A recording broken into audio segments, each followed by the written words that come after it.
தலைகளை தாழ்த்தி நாம் ஜெபிப்போம். அல்லேலூயா. எங்களை நேசிக்கிற நல்ல தகப்பனே, இந்த நல்ல வேளைக்காக நன்றி செலுத்துகிறோம்.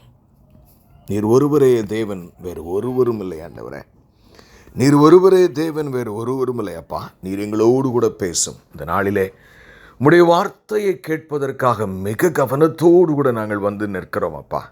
என் தேவன் இன்றைக்கு என்னோடு என்ன பேசுவார் என்பதுதான் எங்கள் எல்லோருடைய நோக்கமும் ஆண்டவரே. நான் என்ன செய்ய தேவன் என்னுடைய வாழ்க்கையில் எதிர்பார்க்கிறார்? அல்லேலூயா. ஆமாண்டவரே, நீங்கள் எங்களை எல்லாரையும் அந்த பரம ராஜ்யத்திற்கு அழைத்து கொண்டு போகிறீர் ஆண்டவரே. அந்த போகிற வழியிலே அநேக காரியங்களை நீர் செய்கிறீர். எப்படி இஸ்ரவேல் ஜனங்கள் எகிப்திலிருந்து கானானுக்கு போகிற வழியிலே ஆண்டவரே அவர்களை வனாந்திரத்தில் வைத்திருந்தீர் அப்பா. அவர்களை 1 வருடம் வனாந்திரத்தில் வைத்து அவர்களுக்கு அநேக போதனைகளை கொடுப்பது உமக்கு பிரியமாக இருந்தது. ஆனால் அவர்களுடைய அவ்விசுவாசத்தை நிமித்தம் 39 வருடங்கள் கூட இருந்து விட்டார்கள் அப்பா. எங்களுடைய வாழ்க்கை அப்படி இருக்கக்கூடாது.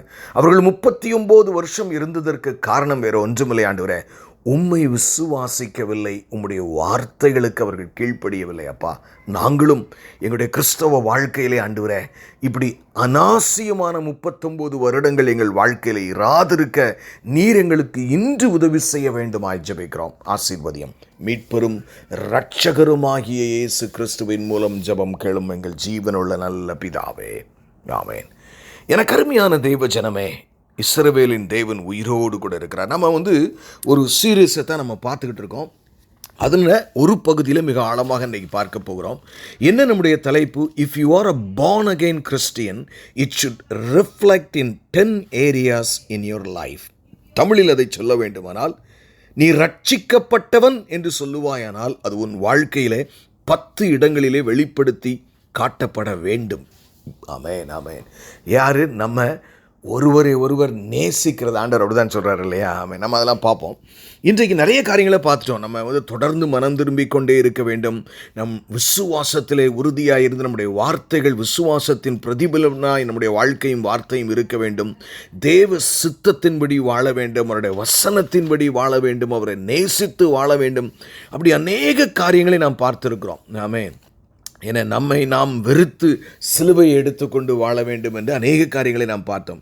ஆமாம். கடைசியாக நம்ம பார்த்தது நம்ம என்னதான் சூழ்நிலையில் ஆண்டவர் நம்ம நடத்தி கொண்டு போனால் நம்ம அவருக்காக செய்கிறதை நிப்பாட்டி விடக்கூடாது, சோர்ந்து போகக்கூடாது என்று பார்த்தோம். இன்றைக்கு ஒரு முக்கியமான வசனத்தை நாம் பார்க்க போகிறோம். 8வது காரியமாய். ஆமாம். இவைகளெல்லாம் தேவன் நம்முடைய வாழ்க்கையிலே அவருடைய குமாரனுடைய பிள்ளைகள் என்பதினாலே எதிர்பார்க்கிற காரியங்கள். அல்லேலூயா. பிதாவுக்கு இது ரொம்ப பிரியமான காரியங்கள். ஆமென். இல்லைனா பைபிளை நியூ டெஸ்ட்மெண்ட் ஒரே பேஜில் எழுதியிருக்கலாம். கர்த்தராகிய இயேசு கிறிஸ்துவை விசுவாசி, அப்போ நீ ரட்சிக்கப்படுவ, நீ என்னை நம்பி வாழு, இதோட முடிஞ்சு போச்சு எல்லாமே, நான் வரப்போகிறேன். 3 பாயிண்டில் கம்ப்ளீட் பைபிளை 3 வசனத்தில் எழுதி வைத்திருக்கலாம் பிரியமானவர்களே. ஆனால் இவ்வளவு அதிகாரங்களை நமக்கு கொடுத்திருக்கிறார் என்றால் அவர் நம்மோடு இடைப்படுகிற கர்த்தர். அல்லேலூயா. அவர் எந்த அற்புதத்தையும் தனியாக செய்கிறதில்ல, பெரும்பாலும் மனிதனை இன்வால்வ் பண்ணி சார். ஏன் தெரியுமா? அவருக்கு யாருமே தேவை கிடையாது. அல்லேலூயா. தூதர்களே தேவை கிடையாது கர்த்தருக்கு. அவர் எதை வேண்டும், ஏன்னா வார்த்தையை அனுப்பி உன்னை உண்டாக்கக்கூடியவர். அல்லேலூயா. ஒரு மனிதனை உருவாக்குகிறதற்கும் சரி, எதாக இருந்தாலும் சரி, வார்த்தையை அனுப்பி அவரால் செய்ய முடியும்.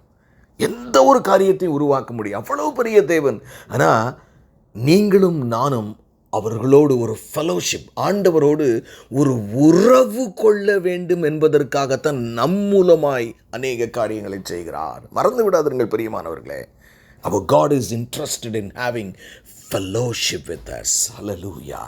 என்ன சொல்கிறார்? நீங்கள் வெளிப்படுத்தின விசேஷத்தில் கடைசியிலே படித்து பார்த்தா, என்னுடைய வாசஸ்தலம் மனுஷருக்குள் இருக்கிறது. தூதர்களை கூட அவர் பெருசாக சொல்லலைங்க. Just imagine. எனக்கு தூதர்கள் தான் முக்கியம்னு சொல்லலை. என் வாசஸ்தலம் மனிதர்களுக்குள், மனுஷன் மனுஷன் மனுஷன் மனுஷன் என்று சொல்லி உங்கள் மேல் பித்து பிடித்த ஒரு கர்த்தர், வானத்தையும் பூமியையும் படைத்தவர். அவர் சொல்கிறாரு, என்னை நீ விசுவாசிக்கிறேன்னு சொன்னால் அதை அநேகருக்கு காட்டுகிற ஒரு வாழ்க்கை உனக்கு வேண்டாமா மகனே மகளே என்று கேட்கிறார். 8வது காரியம் என்ன தெரியுமா? You should love your neighbor as yourself. தெரிஞ்ச ஒரு வசனம். இதனுடைய ஆழத்தை தான் நீங்கள் பார்க்க போகிறோம். What does it mean by that? உன்னை போல் பிறரை நேசி. அதாவது 1900 வந்து பார்த்திங்கன்னா நம்ம சால்வேஷன் ஆர்மியுடைய founder late mister William Booth அவர்களிடத்தில் கிறிஸ்மஸ் மெசேஜ் வந்து அவங்களுடைய ஊழியக்காரர்களுக்கெல்லாம் அனுப்ப வேண்டும் என்று சொல்லி அவரிடத்துல கேட்டார்கள். ஏன்னா அந்த காலத்தில் பார்த்திங்கன்னா ஃபோன் கிடையாது, டெலகிராம் இருந்துச்சு. டெலகிராம் மட்டும் இருக்கிற காலம். அப்போ அந்த காலத்தில் என்ன செஞ்சாங்கன்னு சொன்னாங்கன்னா, அந்த காரியத்தில் வந்து அப்போ அவர்கிட்ட சொல்லும்போது ஒரு காரியத்தை தேவன் அங்கே சொல்லுகிறதை நான் ஆண்டவர் அவர் மூலமாக செஞ்சார். என்னன்னு கேட்டிங்கன்னா, அவர்கிட்ட வந்து டெலிகிராம்னா கிறிஸ்மஸ் மெசேஜ் ஊழியக்காரங்களுக்கெல்லாம் ஒரு டெலிகிராமுக்கு ஒரு சின்ன மெசேஜ் கொடுங்க, அதாவது வார்த்தையை கொடுங்க என்று கேட்கும்போது அவர் சொன்ன ஒரு காரியம் என்னென்னா, ஒரே வேர்டு தான் சொன்னார். அதர்ஸ்ன்னு சொல்லி டைப் படிங்கன்ட்டார். எல்லாருக்கும் டெலகிராம் வந்துச்சு கிறிஸ்மஸ் மெசேஜ். நாம் என்ன செய்கிறோம், அந்த கிறிஸ்மஸ் வாழ்த்து, இந்த கிறிஸ்மஸ் வாழ்த்து, அப்படி இப்படி, அந்த வசனம் இந்த வசனம் ஒன்றுமே அவர் சொல்லலை. அதர்ஸ், பிறரை மனதில் வைத்து என் ஊழியர்களை நீங்கள் வாழ வேண்டும் என்று அவர் சொன்னார். எவ்வளவு உண்மை பாருங்கள் பிரியமானவர்களே. நல்லா தெரிஞ்சுக்கங்க, வேதத்தில் முழு வேதாகமத்தையும் 2 வசனத்தில் நம்ம 2 காரியத்தில் நம்ம அடக்கிடலாம். முழு பலத்தோடும் உன் முழு ஆத்துமாவோடும் உனக்குண்டான எல்லாவற்றோடும் உன் தேவனாய கர்த்தரை நீ நேசிக்க விடும். அதற்கு ஒப்பாய் இருக்கிற 2ஆம் கற்பனை மார்க்கில் அப்படி தான் இருக்குது. ஆமென். எந்த அளவுக்கு நாம் தேவனை நேசிக்கிறோமோ அந்த அளவுக்கு பிறரையும் நேசித்தால்தான் நம்முடைய நேசம், எனக்கு அருமையானவர்களே, நம்முடைய நேசம் அங்கு வெளிப்படுகிற ஒன்றாக இருக்கும். அல்லேலூயா. எனக்கு அருமையான தேவ ஜனமே, இட்ஸ் வெரி வெரி இம்பார்ட்டன்ட். உங்கள் வாழ்க்கையில் இன்றைக்கி நம்ம என்ன செய்ய போகிறோம்னா, நம்மளை சீர்தூக்கி பார்க்குறோம். எந்த அளவிற்கு நான் பிறரை மையப்படுத்தி வாழ்கிறேன். நல்லா தெரிஞ்சுக்கங்க, கிறிஸ்தவ வாழ்க்கை என்பது பிறருக்காக வாழ்வதே கிறிஸ்தவ வாழ்க்கை. கிறிஸ்தவ வாழ்க்கை என்பது பிறருக்காக வாழ்வதே கிறிஸ்தவ வாழ்க்கை. கிறிஸ்தவ வாழ்க்கை என்பது பிறருக்காக வாழ்வதே கிறிஸ்தவ வாழ்க்கை. ஏன்னா இன்றைக்கி நம்ம எப்படி மாற்றிட்டோம், ஜெபம் பண்ணி வாக்குத்தத்தத்தை சொத்து என்னுடைய தேவைகளை கர்த்தரிடத்தில் வாங்குறதற்கு மாத்திரமே இந்த வாழ்க்கை என்று கொண்டு வந்து விட்டோம். இது தேவன் விரும்பாத. நிச்சயம் அவர் உங்களை ஆசீர்வதிப்பார். முதலாவது தேவனுடைய ராஜ்யத்தையும் அவருடைய நீதியும் தேடுங்கள், அப்பொழுது இவைகள் எல்லாம் உங்களுக்கு கூட கொடுக்கப்படும். நீ முழங்கால் படிக்கிறதற்கு முன்னமே உன் தேவைகள் என்னதென்று உன் பரம பிதா அறிந்திருக்கிறார். எனக்கு அருமையானவர்களே, பிறருக்காக வாழ்ந்து பிறருக்கு நீங்கள் ஒருவரை ஒருவர் நேசித்து நாங்கள் வணங்குகிற தெய்வம் எவ்வளவு பெரியவர் என்பதை உங்கள் மூலமாக உலகத்துக்கு காட்ட அவர் தேவன் சித்தம் கொண்டிருக்கிறார். அல்லேலூயா. அவர் நினைச்சா நேராகவும் செய்யலாம், ஆனால் உங்கள் மூலமாக you should love your neighbour as yourself. முக்கியமான ஒரு வசனத்தை நான் வாசிக்கிறேன். உங்களுக்கு நிறைய காரியங்கள் பார்த்தீங்கன்னா உங்களுக்கு புதிய ஏற்பாட்டில் நீங்கள் பார்த்துருப்பீங்க, அது எல்லாமே பழைய ஏற்பாட்டிலும் இருக்கிற ஒன்று. முதல்ல நான் உங்களுக்கு புதிய ஏற்பாட்டில் வாசித்து காட்டுகிறேன். மத்தேயு 22ஆம் அதிகாரத்திற்கு நேராக நாம் சொல்வோம். மத்தேயு 22ஆம் அதிகாரம் 39ஆம் வசனம். மத்தேயு 22ஆம் அதிகாரம் 39ஆம் வசனம். இது கடவுளுடைய வார்த்தை. மிக கவனமாய் கேளுங்கள். இதற்கு ஒப்பாய் இருக்கிற 2ஆம் கற்பனை என்னவென்றால், ஆமென் ஆமென், உன்னிடத்தில் நீ அன்பு கூறுகிறது போல என்ன செய்யணும், உன்னிடத்தில் நீ அன்பு கூறுகிறது போல பிறனிடத்திலும் அன்பு கூறுவாயாக. பிறரிடத்திலும் அன்பு கூற வேண்டும். பிரியமானவர்களே, தன்னிடத்தில் அன்பு கூறுகிறது போல பிறரிடத்திலும் அன்பு கூறுகிற ஒரு வாழ்க்கையை தேவன் நம்மிடத்தில், ஏன்னா நம்மிடத்தில் அன்பு கூறுகிறது போல பிறரிடத்திலும் அன்பு கூறுகிற ஒரு வாழ்க்கையை தேவன் நம்மிடக்கு ஆழமாய் நம்மிடத்தில் எதிர்பார்க்கிறார். அந்த வசனத்தை பாருங்க. மத்தேயு 22ஆம் அதிகாரம் 39ஆம் வசனம். அதற்கு ஒப்பாய் இருக்கிற 2ஆம் கற்பனை என்னவென்றால், உன்னிடத்தில் நீ அன்பு கூறுவது போல பிறனிடத்திலும் அன்பு கூறுவாயாக என்பது. இது ஒரு கட்டளை. பிரியமானவர்களே, தேவன் 2 பிரதானமான கட்டளைகளை விசுவாசிக்க தருகிறார். ஒன்று, கடவுளை முழு மனதோடு நேசிக்கிற ஒரு காரியம். அவர் தருகிறது நிமித்தமாய் அல்ல, அவர் இருக்கிற வண்ணமாய் அவரை நேசித்தவரை தொழுது கொள்ளுகிற காரியம். அதற்கு ஒப்பாய் இருக்கிற பிறரை மனதில் வைத்து வாழ. இப்போ நம்ம ரட்சிக்கப்பட்ட பண்பே நம்மளை எல்லாரையும் பரலோக ராஜ்யத்துக்கு அவர் கூட்டு போயிருக்கலாம். ஏன் கூட்டு போல?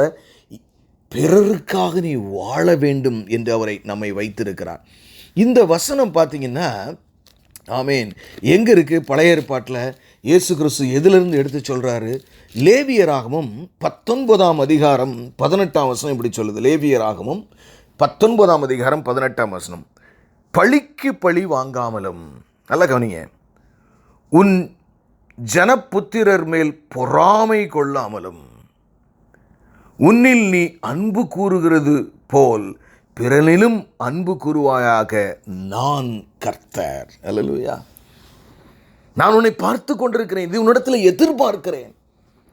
உன்னிடத்தில் நீ அன்பு கூறுகிறது போல பிறனிடத்திலும் அன்பு கூறுவாயாக. அப்போ தயவு செய்து சொல்கிறேன், ஆண்டவருக்கு பிரியமாக இருக்கணும்னு நீங்கள் யாராவது நீங்கள் நினச்சிங்கன்னா உங்களுடைய முழு இருதயம் முதல்ல சீர்தூக்கி பாருங்களேன். நம்ம எந்த அளவுக்கு நம்முடைய ப்ரேயர் பாயிண்ட் எப்படி இருக்குது, பிறருக்காக ஜெபிக்கிற நேரமும் காலமும் எப்படி இருக்குது, சிந்திப்போம் பிரியமானவர்களே. மற்றும் ஒரு வசனத்தை கூட நான் உங்களுக்கு காண்பித்து கொடுக்க விரும்புகிறேன். மத்தேயு 7ஆம் அதிகாரத்திலே ஆண்டவர் ஒரு காரியத்தை சொல்லுகிறார். மத்தேயு 7ஆம் அதிகாரம், எனக்கு அருமையான தேவஜனமே, இது கர்த்தருடைய வார்த்தை. மத்தேயு 7ஆம் அதிகாரம் 12ஆம் வசனம் இப்படியாய் சொல்லு, ஆதலால் மனுஷர் உங்களுக்கு எவைகளை செய்ய விரும்புகிறார்களோ, நல்ல கவனிங்க, நல்ல கவனிங்க, மனுஷர் உங்களுக்கு எவைகளை செய்ய விரும்புகிறார்களோ, நீங்கள் விரும்புகிறீங்களோ, அவைகளை நீங்களும் அவர்களுக்கு செய்யுங்கள், இதுவே நியாயப்பிரமாணமும் தீர்க்க தரிசனமாக இருக்கிறது. அதாவது நீங்கள் எல்லாரும் எனக்கு எதை செய்யணும்னு நினைக்கிறீங்களோ அதை நீங்கள் ஒரு தாள் எடுத்து எழுதுங்க. எனக்கு எல்லாரும் உதவி செய்யணும்னு நினைக்கிறேன், எனக்கு எல்லாரும் கூப்பிட்டு என்னை விசாரிக்கணும்னு நினைக்கிறேன், எனக்கு அடிக்கடி என் வீட்டுக்கு வந்து எனக்காக ஜெபிக்கணும்னு நினைக்கிறேன், எனக்கு ஏதாவது அப்பப்போ எல்லாரும் கிஃப்ட் கொடுக்கணும்னு நினைக்கிறேன், எனக்கு இதை செய்யணும்னு நினைக்கிறேன், அதை செய்யணும்னு நினைக்கிறேன், யாராவது எனக்கு ஒரு கார் கொடுத்தா கூட நல்லா இருக்கும்னு நினைக்கிறேன். What ever you think you want from others, always do it for others. It's so simple. எனக்கு அருமையானவர்களே, இது கர்த்தராகிய இயேசு நமக்கு கொடுத்த கட்டளை. ஹல்லேலூயா. அப்படியே பாருங்களேன், யோவானில், ஆமேன் ஆமேன், அதை கொஞ்சம் மாற்றி ஆண்டவர் ஒரு காரியத்தை சொல்லி, யோவான் 13ஆம் அதிகாரத்துக்கு நம்ம போவோம். யோவான் 13ஆம் அதிகாரம், ஆமேன், 34, 35 நான் வாசிக்கிறேன். யோவான் 13ஆம் அதிகாரம் 34, 35, நீங்கள் ஒருவரில் ஒருவர் அன்பாய் இருங்கள். இது எந்த அடிப்படையில் பிறரை நேசிக்கிற காரியம் நடக்கணும்? இயேசு சொல்லிட்டாரு, எனக்கு அது கடமை, உண்மைதான், ஆனால் அது அன்பின் அடிப்படையில் இருக்க வேண்டும். ஹல்லேலூயா. ஆமென். பிரியமானவர்களே, பாருங்க எப்படி இருக்கணுமா, நீங்கள் ஒருவருக்கொருவர் அன்பாயிருங்கள், நான் உங்களில் அன்பாயிருக்கிறது போல நீங்களும் ஒருவரில் ஒருவர் அன்பாயிருங்கள் என்று புதிதான கட்டளையை உங்களுக்கு கொடுக்கிறேன். நீங்கள் ஒருவரில் ஒருவர் அன்புள்ளவர்களாயிருந்தால் அதனால் நீங்கள் என்னுடைய சீஷர்கள் என்று எல்லோரும் அறிந்து கொள்ளுவார்கள். பிறரை எப்படி நேசிக்கணுமா? அல்லேலூயா. பிறருக்கு எப்படி வாழணுமா? அன்பினால். நான் இன்னைக்கு உங்களுக்கு ஒரு ப்ரேயர் ரிக்வஸ்ட் கொடுக்குறேன். ஏன்னா எதுக்காக நீங்கள் நிறைய நேரங்களில் நம்ம வந்து இந்த சின்ன சின்ன சீப்பு சோப்பு கண்ணாடி இதுக்காக நம்ம அதிக நேரம் உபவாசத்தெல்லாம் ஜெபம் பண்ணுறோம். ஒருவேளை தேவை இருந்தால் நம்ம ஜெபிக்க வேண்டியதை நான் தப்பாலாம் சொல்லலை. ஆனால் ஆண்டவரே, உம்முடைய அன்பினால் என்னை நிறைத்தருளும், நான் பிறரை நேசிக்கும்படி என்னுடைய வாழ்க்கையை சீர்தூக்கி பார்க்கும் பொழுது என்னுடைய வாழ்க்கையில் சில தடைகளை நான் காண்கிறேன். நான் சுயநலமாகவே இன்றும் வாழ்கிறேன். ஆகவே என்னுடைய சூழ்நிலையை மாற்றுகிறதற்கு உம்முடைய அன்பினால் என்னை நிறைத்தருள். அதுதான் நம்ம ஜெபிக்க வேண்டிய மெயின் ப்ரேயர் ரிக்வெஸ்ட்டுங்க. You should only pray to God for மேஜராக பார்த்தீங்கன்னா 2 விஷயம். ஒன்று, அவருடைய அன்புக்காகவும் நாம் அவரை விசுவாசிக்கிறதுக்கு தேவன் நமக்கு கிருபை தரணும். ஹல்லேலூயா. அப்போது அவருடைய எப்படி அவன்கிட்ட இருக்கு, நீங்கள் ஒருவரை நேசிக்கிற உங்களை வெளியிலேருந்து ஒருத்தன் பார்த்தானே, இவன் யாரோ எவ்வளவு அன்பாக இருக்காங்க ஒருத்தருக்கு ஒருத்தர். பிறன், எனக்கு அருமையானவர்களே, நான் என்னை பொறுத்தல சிலர் வந்து பிறன் சொன்ன விசுவாசிகள் சொல்ல, நான் வந்து தேவன் படைத்த எல்லா மனிதரையும் நாம் நேசிக்க வேண்டும். அல்லேலூயா. Don't discriminate. கிறிஸ்தவன் அல்லாதவன் எல்லோரையும். ஆனால் விசுவாச குடும்பத்திற்கு ஒரு முக்கியத்துவம் கொடுப்பது நல்லது இல்லை என்று நான் சொல்லவில்லை. அப்போ எந்த அளவு இன்னைக்கு நம்முடைய ஆண்டவர் ஆவியான நம்மோடு பேசுகிற காரியமே நம்மளை சீர்தூக்கி பார்க்கும்படியாக எந்த அளவிற்கு பிறரை மனதில் ஏன்னா இது ஜட்ஜ்மெண்ட்டில் வரக்கூடியது பிரியமானவர்களே, நியாய தீர்ப்பில் வெளிப்பட போகிற காரியம். நீங்கள் ஒரு நாள் பீமா சீட்டில் தேவ முன்னாடி நிற்க போகிறீங்க, தனியாக நிற்பீங்க. அன்னைக்கு என் மகனை எத்தனை செய்தியை உன்னோடு நான் பேசினேன். நிச்சயமாக தேவன் நம்ம எல்லாரும் பரலோக ராஜ்யத்துக்கு போயிடும், அதில் எந்த மாற்றமும் இல்லை. ஆனால் அவர் நமக்கு அங்கு பங்குகளை பிரித்து கொடுக்கும் பொழுது நாம் குறைவாய் பெறக்கூடாது பிரியமானவர்களே. அல்லேலூயா. பிறரை மனதில் நீங்கள் ஏமாளியாக வாழணும்னு ஆண்டவர் எங்கேயுமே சொல்லலை. ஆனால் பிறரை மனதில் கொண்டு வாழ வேண்டும். எப்படி? Just as I loved you, நான் உங்களை எந்த அளவுக்கு நேசிக்கணும் அந்த அளவுக்கு நீ பிறனை நேசிங்கிறார். பயங்கரமான ஒரு காரியம் பிரியமானவர்களே, நினைத்து பார்க்கவே புல்லரிக்கிறது. ஏன்னா பிசாசானவன் இன்றைக்கு கிறிஸ்தவ வாழ்க்கையை ஒரு மதமாக மாற்றிவிட்டான். எச்சரிக்கையாக இருங்கள். பிறருக்காக வாழ்வதுதான் கிறிஸ்தவ வாழ்க்கை. பிறருக்காக முக்கியப்படுத்தி வாழ்வதுதான் கிறிஸ்தவ வாழ்க்கை. அதைத்தான் தேவன் நமக்கு எல்லா தீர்க்க தரிசனங்களின் நிறைவேறுதல், கட்டளைகளின் நிறைவேறுதல் என்று சொல்லுகிற காரியத்தில் எதுவும் ஒன்று. அல்லேலூயா. ஆமென். இப்போ பார்த்தீங்கன்னா நம்ம இந்த மாதிரி பிறருக்காக வாழ்கிற காரியத்தில் why we should do it அதை நம்ம பார்க்கணும். ஏன் நம்ம அப்படி வாழணும் அப்படின்னு நம்ம பார்க்கும்போது மத்தேயுல பார்த்தீங்கன்னா 25ஆம் அதிகாரம் ஒரு காரியத்தை நமக்கு கற்பிக்கிறது. மத்தேயு 25ஆம் அதிகாரம் 40ஆம் வசனம். ஆமென், ஆமென். என்ன சொல்றாரு? மிகவும் சிறியராகிய என் சகோதரனாகிய இவர்களில் ஒருவனுக்கு நீங்கள் எதை செய்தீர்களோ அதை எனக்கே செய்தீர்கள் என்று மெய்யாகவே உங்களுக்கு சொல்லுகிறேன். இதனுடைய ஆழத்தை நமக்கு ஆண்டவர் சொல்கிறாரு. ஏன் அவனைய பிறனை நேசிக்கணும்னு சொல்கிறேன்னா, நீ பிறருக்கு என்ன செய்கிறியோ அது எனக்கே செய்தாய். அப்போனா என்ன அர்த்தம்? பிறர் எப்படி பார்க்கணுமே? கிறிஸ்துக்களாய் பார்க்க வேண்டும்.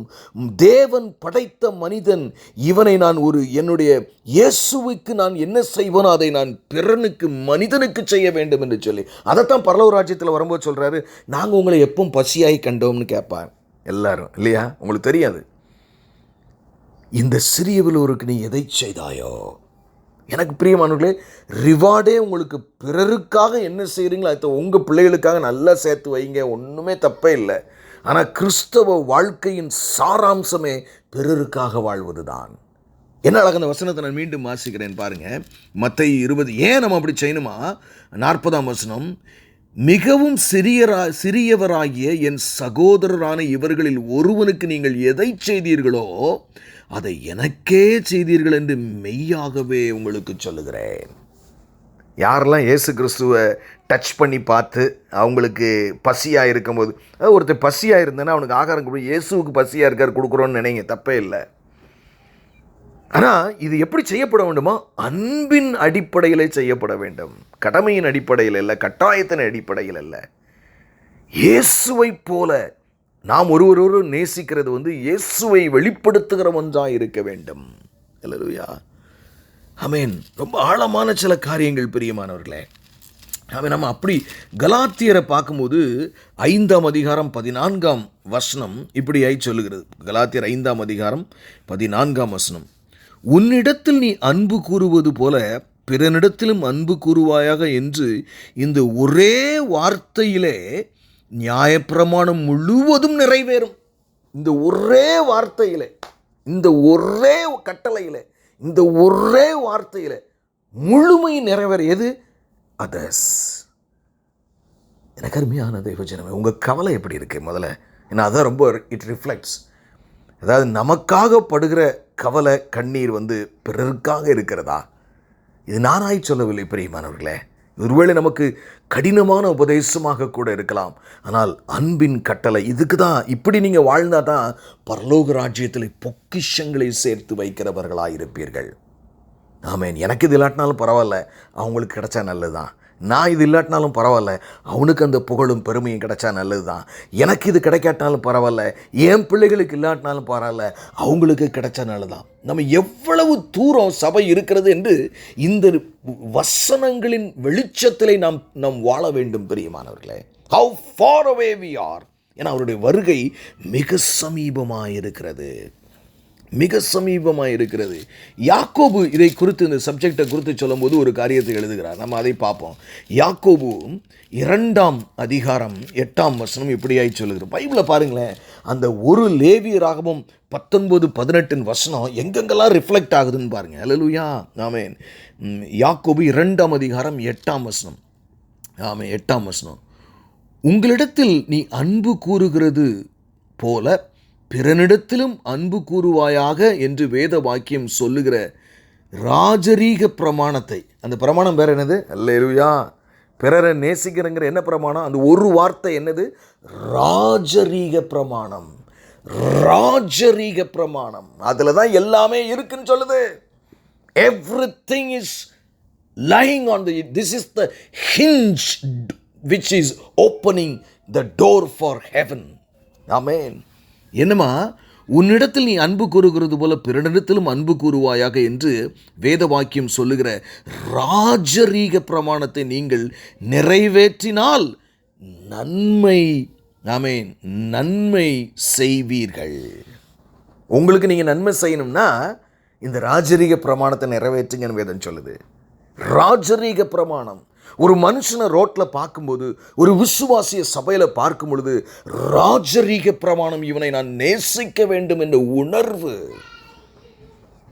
எஸ் பிரியமானவர்களே, இவனுக்கு நான் என்ன செய்வேன்? ஒருவேளை இவனுக்கு நான் உதவி செய்ய முடியாமல் இருக்கலாம், இவனுக்கு உட்கார்ந்து பேசுகிறதுக்கு ஆலோசனை கொடுப்பதற்கு நேரம் இல்லாமல் இருக்கலாம், இவனுக்காக ஜெபிக்க முடியுமா? நான் இவனுக்கு என்ன செய்ய முடியும்? அப்படி வாழ்கிற ஒரு வாழ்க்கை ரொம்ப ரேரிட்டியாக இருக்குல்ல. ஆமென். இன்றைக்கு இவைகளை குறித்து நாம் கேள்விப்படுகிறது ரொம்ப குறைவாக இருக்கிறது. 1 யோவானில் ஒரு காரியம் இருக்கு பாருங்க. எல்லாமே ஆவியானவர் எப்படி எழுதி வச்சிருக்காருன்னு பாருங்க அழகா. 1 யோவான் 4 அதிகாரம் 21 இப்படி சொல்லுகிறது, கடைசி வசனம். தேவனிடத்தில் அன்பு கூறுகிறவன், நல்ல கவனிங்க, தன் சகோதரனிடத்திலும் அன்பு கூற வேண்டும் என்று இந்த கற்பனையை அவராலே பெற்றிருக்கிறோம். கட்டளையார், நீ ஆண்டவரை, இது என்ன சொல்லுதுன்னா, நீ கர்த்தராகி இயேசுவை நேசிக்கிறேன்னு சொன்னா நீ பிறனை நேசிச்சு தான் ஆகணும்னு சொல்லப்படுது. இன்ஃபேக்ட் இன்னும் சொல்லப்போனால், நீ பிறனை எந்த அளவுக்கு நேசிக்கிறையோ அந்த அளவுக்கு தான் நீ என்னை நேசிக்கிறேன் நான் எடுத்துக்கிடுவேன் கர்த்தர் சொல்லுகிறார். எவ்வளோ முக்கியம்னு பாருங்க. இது வரைக்கும் எனக்கு நன்மை உண்டாக, எனக்காக உபவாசித்தேன், எனக்காக என்று வாழாமல் பிறருக்கு, அவங்க வீட்டில் பிரச்சனை வரும். என்ன எப்போ பார்த்தாலும் உங்களுக்கு நம்ம குடும்பம்னே உங்களுக்கு தெரியாதா? ஆம் பிரியமானவர்களே, போராட்டங்கள் வரதான் செய்யும். பிறருக்காக வாழும் பொழுது சில கஷ்டங்கள், சில அசௌரியங்கள் வரலாம். ஆனால் என் வாழ்க்கையின் லட்சியம், நான் உயிரோடு இருப்பதே கர்த்தருடைய நாமத்தை நான் நேசிக்கவும் பிறருக்காக வாழுவதுதான். அந்த ஒரு உறுதிப்பாடு உங்களிடத்திலே வேண்டும். இதை தேவன் எதிர்பார்க்கிறார். அல்லேலூயா. அடுத்து பார்த்தீங்கன்னா, இப்போ முதல்ல பார்த்தோம் why we should do this, ஏன் பிறருக்காக வாழணும்னு பார்த்தோம். ஆமாம், ஏன்னா அதுக்குண்டான காரியத்தை மத்தேயு 25:40 பார்த்தோம். இப்போது எப்படி நாம் அப்படிப்பட்ட, அது நம்ம சொல்லிக்கிட்டே இருக்கலாம், ஆனால் ஒரு சில காரியத்தை மட்டும் நான் சொல்லி, முதலாவது பார்த்தீங்கன்னா, என் மனதில் ஆவியானவர் சொன்னதை நான் எழுதி வச்சுருக்கேன். அதாவது பிறரை you should love in words. முதல்ல வார்த்தை. என்னம்மா கண்ணு, எப்படி இருக்கிறீங்க, நல்லா இருக்கீங்களா, ஏன் இப்படி சோகமாக இருக்கீங்க, ஒன்றும் கவலையே படாதீங்க, நம்ம ஆண்டவர் கைவிட மாட்டார். Few words. அதாவது கடந்து போகும்போது ஆவியானவர் சிலர்கிட்ட பேசணும்னு சொல்லி உங்களுக்கு சில காரியங்களை உங்களோட மனதிலே வைப்பார். இல்லாவிட்டால் சிலரை பார்க்கும்போது அந்த மாதிரி சூழ்நிலையை தேவன் உருவாக்கி தருவார். எதுவுமே அவங்களுக்கு கொடுக்க வேண்டிய அவசியம் இல்லை. அவங்க கையை பிடிச்சி, என்னடா எப்படி இருக்கீங்க, என்ன என்ன என்ன சார் நீங்கள் எப்படி இருக்கிறீங்க, எனக்கு அருமையான தேவஜன. ஆனால் இதற்கு முன்னாடி நீங்கள் சொன்ன தேவ சமூகத்தில் அதிகமாக அமர்ந்திருந்திருக்க வேண்டும். அப்போனா தான் இது எஃபெக்டிவாக இருக்கும். நீங்கள் அங்கே ஓட்டையை விட்டுட்டு இதை மட்டும் நம்ம செய்ய முடியும். ரெண்டையும் பிரிக்க முடியாத ஒன்று. அல்லேலூயா. தாயையும் பிள்ளையும் பிரிக்க முடியாத மாதிரி இது. ஆமென். அப்போது வார்த்தையிலே நாம் பிறரை நேசிக்கலாம். அடுத்து love in action. Love in words, love in action. நிறைய நேரங்கள் இதுக்கு நிறைய பிரச்சனை வரும். நம்மகிட்டே இவ்வளோ தான் இருக்குது, நம்மகிட்டே இப்படி தான் அப்படின்னு சொல்லி நம்ம நிறைய நினைக்கலாம். ஆனால் பிரியமானவர்களே, லவ் இன் ஆக்ஷன் நிறைய உங்களுக்கு தெரியும். அடுத்து பார்த்தீங்கன்னா, we should always pray for others. அல்லேலூயா. உங்களுடைய ப்ரேயர் புக்கில் பிறருக்காக ஜெபிக்கக்கூடிய காரியம் எவ்வளவு இருக்குன்னு பாருங்க. அல்லேலூயா. How much time is spend, அதாவது அடுத்தவங்க காரியத்தை காரியமாக எடுத்து உபவாசித்து ஜெபிக்கிறவர்களை இன்றைக்கு தேவன் தேடிக்கொண்டிருக்கிறார். நீங்கள் அப்படிப்பட்ட ஆளா? எப்படி பிறருடைய காரியத்தை தன்னுடைய காரியமாக எடுத்து அவங்களுக்காக உபவாசம் பண்ணி ஆலோசனை கொடுத்து தேவ சமூகத்தில் நன்மையை நான் வாங்கி கொடுப்பேன் என்று வாழ்கிற ஒரு வாழ்க்கை. நல்லா தெரிஞ்சுங்க, பிசாசு உங்களை நீங்கள் நினைக்கிற மாதிரி சாதாரண காரியங்களை இதை செய்யவே விடமாட்டான். ஏன்னா உங்கள் பிரச்சனையை பல மடங்கு பெருசாக்கி உங்கள் பிரச்சனையே பார்த்துக்கிட்டு இருக்கிற மாதிரி பிறருக்காக வாழ முடியாமல் பண்ணுறது பிசாசு ஏமாத்துகிற ஒரு காரியம். ஏன்னா நீங்கள் பிறருக்காக வாழ்ந்துட்டிங்கன்னா பரலோக ராஜ்யத்தில் நீங்கள் அநேக நன்மைகளை பெற்றுருவீங்க. இவனை பரலோக ராஜ்யத்தான் போகிறதை என்னால் தடுக்க முடியல, அட்லீஸ்ட் இவனை ஏமாற்றியாவது பரலோக ராஜ்யத்தில் நிறைய பெறவிடாமல் பண்ணணுங்கிறதுக்காக உங்கள் பிரச்சனையை பெருசாக்கி அதையே உங்களுக்கு காட்டி பிறரை நினைக்க விடாமலேயே பண்ணுகிறான் பிசாசு. ஆகவே தான் ஆண்டவர் சொன்னார், நீ அதை பார்க்காத, தன்னைத்தான் வெறுத்துன்ட்ட, நீ அதை பார்க்காத, தன்னைத்தான் வெறுத்து நீ அதை பார்க்காத. எனக்கு அருமையான தேவச்சம் எப்படி பிசாசு ஏமாத்துறான்னு பாருங்க. நம்மளை ஃபுல் டைமாக நம்ம பிரச்சனையே நம்மளால் பார்க்க முடியல, எப்படி ஜெபிக்கவே முதல்ல முடியல, பிறனை பற்றி என்னையா நம்ம நினைக்கிறது, அந்த அளவிற்கு நம்மளை திசை திருப்புகிறான். ஜாக்கிரதை, ஜாக்கிரதை பிரியமானவர்கள். அதனால் பச்சையை ஒன்று நீங்கள் நினச்சிக்கங்க, அப்பா என்ன சொல்கிறாரு, வசனம் என்ன சொல்லுது, அதுபடி தான் நான் திரும்புவேன் வாழுவேன். நீங்கள் முடிவெடுத்தீங்கன்னு வைங்களேன், பிசாசு உங்களை ஏமாற்றவே முடியாது. அல்லேலூயா, அல்லேலூயா. எவ்வளவு பெரிய காரியம் பிரியமானவர்களே, பிறருக்காக ஜெபிக்கிற காரியம். ஆமென். அடுத்து பார்த்தீங்கன்னா சில நேரங்களில் நீங்கள் நாங்கள் நிறைய நேரம் உங்களெல்லாம் ஊழியத்துக்கெலாம் கூப்பிடுவோம், நீங்கள் அங்கே போங்க இங்கே போங்கன்னு. பிறருக்காக உங்கள் நேரத்தை ஒதுக்குறது ரொம்ப ஆசீர்வாதமான காரியம். நம்ம அப்பா பரலோக ராஜ்யத்தில் பிதாவின் சமூகத்திலே அவர் உட்கார்ந்துருக்கலாம், நமக்காக நேரத்தை ஒதுக்கி பரலோகராஜ்ய வேண்டான்னு இங்கே வந்துட்டு எல்லா ஆசீர்வாதங்களையும் மேன்மைகளையும் சௌரியங்களையும் வேண்டான்னு சொல்லி என் பிள்ளைகள்கிட்ட போகிறேன், நானும் மனிதர் ஆகிறேன் என்று வந்தாரே பெரியம்மா. இறங்கி தானே வந்தார். நீங்களும் இறங்கி தான் பிறருக்கு நன்மை செய்ய முடியும். அல்லேலூயா. உங்களுக்கு கண்டிப்பாக நேரமே இருக்காது, நேரத்தை கண்டுபிடிக்க வேண்டும். Find time, live for others. பிறரை மனதில் கொண்டு வாழுங்கள். உங்களுக்கு ஒரு 10,000 ரூபா மிஞ்சிச்சின்னு சொன்னால் அதில் நீங்கள் என்ன செய்யலாம், எடுத்துகிட்டு ஒரு 5,000 ரூபாயை கொண்டு போய் 4 பேரை ஆண்டவருடைய ராஜ்யத்தை குறித்து சொல்லுவதற்காக அதை நீங்கள் பயன்படுத்தலாம். Give your time for God. அது மாத்திரமல்ல பிரியமானவர்களே, யாத்ராகமத்தில் ஒரு 2 வசனத்தை மாத்திரம் நான் வாசித்து உங்களுக்கு முடித்து விடலாம் என்று நான் நினைக்கிறேன். யாத்ராகமத்துக்கு நேராக போவோம். 20ஆம் அதிகாரம். ஏன்னா இன்றைக்கி கடவுள் உங்களோடு பேசியிருக்கிறார், கர்த்தராகிய இயேசு கிறிஸ்து உங்களோடு பேசியிருக்கிறார். யாத்ராகமம் 20ஆம் அதிகாரம் 16ஆம் வசனம். ஆமென், ஆமென். ஆண்டவர் அதில் சொல்லும்போது நம்ம எப்படிலாம் வாழணும் அப்படிங்கிற கான்டெக்ஸ்டில் பார்த்தீங்கன்னா, பிறனுக்கு விரோதமாக, ஆமென், பொய் சாட்சி சொல்லாயாகன்னு இதில் இருக்குது. என் மனசில் பட்டது, பிறனுக்கு விரோதமாக பொய் சாட்சின்னு என்னது, அது ஒரு பெரிய சப்ஜெக்ட். நம்ம அதை இன்னும் டீட்டெயில்டாக ஒரு நாள் பார்ப்போம். ஆமென், ஆமென், ஆமென். பிறனுக்கு விரோதமாக, ஏன்னா நிறைய நேரங்களில் நம்ம ஒருத்தர் இல்லாத நேரம் இன்னொருத்தரை நிறைய கசமசாக நடந்துக்கிட்டு இருக்கு. I don't want to go into the detail of it. நீங்கள் எப்படி வாழணும்னா பிறருடைய பிரயோஜனத்திற்காகவே வாழுங்கள் பிரியமானவர்களே. நான் ஒரு புத்தகத்தை வாசிக்க ஆரம்பித்தேன். அதில் ஒரு எழுத்தாளர், அது எனக்கு செக்குலர் புக்கா ஸ்பிரிச்சுவல் புக்கான்னு கூட நான் கண்டுபிடிக்கல. அந்த ஸ்டேஜில் யாவுன்னு அழகாக எழுதுகிறாருன்னா ரொம்ப ஆச்சரியமாக இருந்துச்சு. இந்த உலகத்தில் பிரச்சனையே அவர் என்ன சொல்கிறாருன்னா, சம்பாதிக்காமல் வந்த பணங்கிறார். அதாவது உழைப்புக்கு கூலியாக வராத பணம் தான் அந்த உலகத்தினுடைய பிரச்சனைக்கே காரணம்னு அவர் எழுதுகிறாரு. என்னை பொறுத்தவரையில் நான் அதற்காக வேலை செய்தால் மாத்திரமே அந்த பணத்தை நான் பெறுவேன். நம்ம அதை ஏற்றுக்கொள்ளணும் நம்முடைய காரியம். But it is true. அதாவது in a way he is saying, ஏதாவது நான் வேலை செஞ்சேன்னா 4 பேருக்கு அதில் ஒரு நன்மை கிடைக்கும். ஆமென். இப்போ பிறரை மனதில் கொண்டு நாம் வாழ வேண்டும். என பிறருக்கு விரோதமாக எதையுமே நினச்சிடாதீங்க தயவு செய்து. பிறருக்கு விரோதமாக நீங்கள் வரவே கூடாது. சபையிலையும் சரி, எங்கேயும் சரி. ஆனால் நீங்கள் நியாயத்தை சொல்லணும், நீதியை சொல்லணும். அதிலலாம் ஒன்றும் தப்பே கிடையாது. ஆமென். பாருங்கள், கலாத்தியரில் 6ஆம் அதிகாரம், அப்படி நம்ம நியூ டெஸ்ட்மெண்ட்டுக்கு நேராக வந்துடுவோம். கலாத்தியர் 6ஆம் அதிகாரம் 9ஆம் வசனத்தை பாருங்கள் என்ன சொல்லுதுன்னு. ஆமென், ஆமென், ஆமென். ஏன்னா இப்படிலாம் நீங்கள் பிறருக்காக வாழும்போது உங்களுக்கு ஒரு சோர்வு வரும். என்ன சொல்லிஞ்சு என்ன இந்த பயலுக்கெல்லாம் விசுவாசிக்கிறோம், ஒரு பயலுக்கு விசுவாசம் இல்லை. நான் எவ்வளவு நன்மை செஞ்சேன், ஒருத்தனுக்காவது நன்றி இருக்கா? நீங்கள் தயவுசெய்து சொல்கிறேன், இந்த கட்டளைக்கு கீழ்ப்படுகிறதுக்கு முன்னாடி ஒரு ப்ரீ ரிக்குவயர்மெண்ட் இருக்குது. என்னென்னா, எனக்கு நன்றி செலுத்துவான், என் பின்னாடியே விசுவாசமாக இருப்பான்னு நினச்சிங்கன்னா நீங்களும் நானும் தான் முட்டாள மாறிடுவோம். நம்ம இறைவனுடைய வார்த்தையை நிறைவேற்றுகிறோம். அதனுடைய பிரதிபலன் எதுவாக இருந்தாலும் அது கர்த்தருக்கும் அவங்களுக்கும் இடையில உள்ளது. நீங்கள் அதில் தலையிடாதீங்க. என்னை அவன் மதிக்கலை, எனக்கு அது அவன் திருப்பி செய்யலை, எனக்கு நான் என்ன செஞ்சேன் என்னை மறந்துட்டான். நிறைய சோர்வு வரும். இந்த வசனம் என்ன சொல்லுதுன்னு பாருங்களேன்.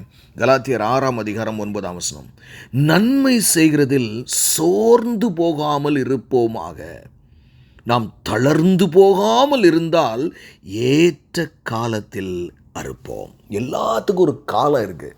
பிறருக்கு உங்களை நன்மையை செய்ய விட்டுட்டு உங்களை வெறும் ஆளாக அனுப்ப மாட்டார் ஆண்டவர். அல்லேலூயா. அதான் தாவீது சொல்கிற, சிங்கக்குட்டிகள் பட்டினி அடைந்து தாழ்ச்சி அடைந்திருக்கு, கர்த்தரை தேடுகிறவர்களுக்கு ஒரு நன்மையும் குறைபடாதுன்னா கான்டெக்ஸ்ட் தான்.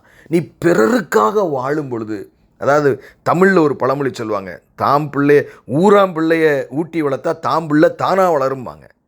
அந்த காலத்தில் எவ்வளோ அதை சொல்லியிருக்கிறார்கள் என்று பாருங்கள் பிரியமானவர்களே. பிறரை மனதில் வைத்து, ஏன்னா இந்த சோர்வு வரும். என்ன செஞ்சு என்ன பிரயோஜனம்? நிறைய பேர் பார்த்தீங்கன்னா நிறைய நேரங்களில் அவங்களே இவங்களுக்கு விரோதமாக மாறி கூட வந்துடுவாங்க. எனக்கெல்லாம் நிறைய என்னால் சொல்ல முடியும். யாரை நான் எடுத்து வளர்த்து கொண்டு வந்தனோ அதே ஆளை எனக்கு விரோதமாக வந்ததெல்லாம் உண்டு பிரியமானவர்கள். இன்னும் நான் அவர்களை நேசித்து அவர்களோடு பழகி கொண்டிருக்கிறேன். அப்போ நம்ம என்ன வரும்? ஒரு சோர்வு வரும். எதுக்கு நான் பிறனுக்காக வாழணும்? அவன் மகா அயோக்கிய பயலாக ஆயிட்டானே, இப்படி எல்லாரும் இருக்கனால போதுண்டா சாமி, என் குடும்பத்தை பார்த்தே நான் வாழ்ந்துட்டு போகிறேன், இப்படி நம்ம கொலோக்கியல சொல்லுவோம். வசனம் என்ன சொல்லுதுன்னு பாருங்கள். ஆகையால் ஆமேன், நன்மை செய்கிறதில் சோர்ந்து போகாமல் இருப்போமாக. இது ஒரு கட்டளை. எப்படி இந்த காரியத்தை நன்மை செய்கிறதுல சோர்ந்து போகக்கூடாதான். ஆமேன். நாம் தளர்ந்து போகாதிருந்தால் ஏற்ற காலத்தில் அறுப்போம். ஆண்டவர் கைவிடவே மாட்டார். நீங்கள் இப்படி பிறருக்காக வாழ்ந்தால் உங்கள் சந்ததிகள் தழைக்கும். அல்லேலூயா. என் மகன் என்னுடைய வார்த்தையின்படி பிறருக்காக வாழ்ந்தான், இவனை நான் ஆசீர்வதித்தே ஆக வேண்டும். பிதாட்ட போய் சண்டை போடுவார். அப்பா ஏசப்பா, என் பிள்ளை இப்படிப்பட்ட பிள்ளை, இவனை நீங்கள் இப்படி தான் ஆசீர்வதிக்கணும்னு கேட்பார். அல்லேலூயா. That is the way to receive blessings. பிரியமானவர்களே, இஸ்ரவேலின் தேவன் உங்களை ஆசீர்வதிப்பாராக. நாம் கண்களை மூடி ஜெபிப்போம். எங்களை நேசிக்கிற நல்ல தகப்பனே, இந்த நல்ல வேளைக்காக நன்றி செலுத்துகிற ராஜா. நீர் மாறாத கர்த்தர் ஆண்டவரே, நீர் இரக்கமுள்ள கர்த்தர் அப்பா. நீர் எங்களோடு இடைபடுகிறதற்காக நன்றி செலுத்துகிறோம். இந்த வார்த்தைக்காக நன்றி ஆண்டவரே. ஆண்டவரே, விசுவாசிகளாகிய நாங்கள் 10 இடங்களிலே நாங்கள் எப்படிப்பட்டவர்களாய் இருக்க வேண்டும் என்று நீ வெளிப்படுத்தி காட்ட வேண்டும் என்று எங்களோடு பேசிக் கொண்டிருக்கிறீரப்பா. இன்றைக்கும் ஆண்டவரே, எங்களை சீர்தூக்கி பார்க்கிறோம். பிறரை மனதில் வைத்து உண்மையிலேயே நான் வாழுகிறேனா, இல்லாவிட்டால் நான் என்னையே ஏமாற்றிக் கொள்ளுகிறேனா என்று இந்த வசனம் என்ன சொல்லுகிறது? இதனுடைய ஆழத்தை நான் புரிந்து விட்டேனா? இந்த வசனத்தின்படி நான் வாழ்கிறேனா? அந்த வசனத்தை விசுவாசிக்கிறேனா என்று நாங்கள் சீர்தூக்கி பார்க்க இன்னைக்கு எங்களை அழைத்திருக்கிறீரப்பா. ஆண்டவரே, நாங்கள் உலகமெங்கும் புறப்பட்டு போய் பிறருக்காக வாழ்கிற ஜனமாய், அவர்களை ஆறுதல் படுத்துகிற ஜனமாய், அவர்களை தேற்றுகிற ஜனமாய் ஆண்டவரே இருக்க நீர் எங்களுக்கு உதவி செய்யும்படியாய் ஜெபிக்கிறோம். நீர் பெரிய காரியங்களை செய்யும். மீட்பெரும் இரட்சகருமாகிய இயேசு கிறிஸ்துவின் மூலம் ஜெபம் கேளும் எங்கள் ஜீவனுள்ள நல்ல பிதாவே. ஆமென்.